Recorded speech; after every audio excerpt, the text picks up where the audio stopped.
L'Organisation mondiale de la santé a renforcé sa surveillance après la découverte de plusieurs cas dans la province de l'Ituri.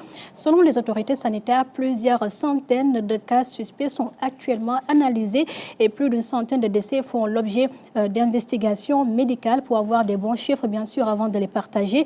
Cette épidémie est liée à la souche Bundibugyo. C'est une variante du virus Ebola pour laquelle il n'existe pas encore le vaccin homologué spécifique, raison pour laquelle c'est un peu compliqué actuellement. Et les premiers cas auraient été détectés dans des zones minières très fréquentées de l'Ituri avant que le virus ne commence à circuler dans plusieurs localités du dit pays. Des agents de santé figurent parmi les personnes les plus touchées, ce qui augmente les inquiétudes des autorités sanitaires. Autre source très importante et préoccupante, Aminata, des cas importés ont déjà été signalés à Ouganda après des déplacements de personnes venant de la RDC.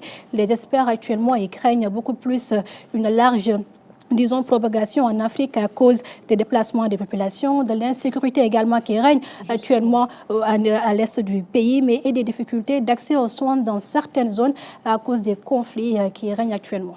Vous l'avez dit tout à l'heure, c'est une zone fortement marquée par une insécurité notoire et notamment les déplacements de population. Cela ne complique-t-il pas cette volonté des autorités de bien contrer cette épidémie ? Et justement, pour tenter de contenir l'épidémie, les autorités congolaises et l'Organisation mondiale de la santé, bien sûr, renforcent actuellement 3 points que sont les centres d'isolement, la surveillance des contacts, mais également les contrôles sanitaires au niveau des frontières.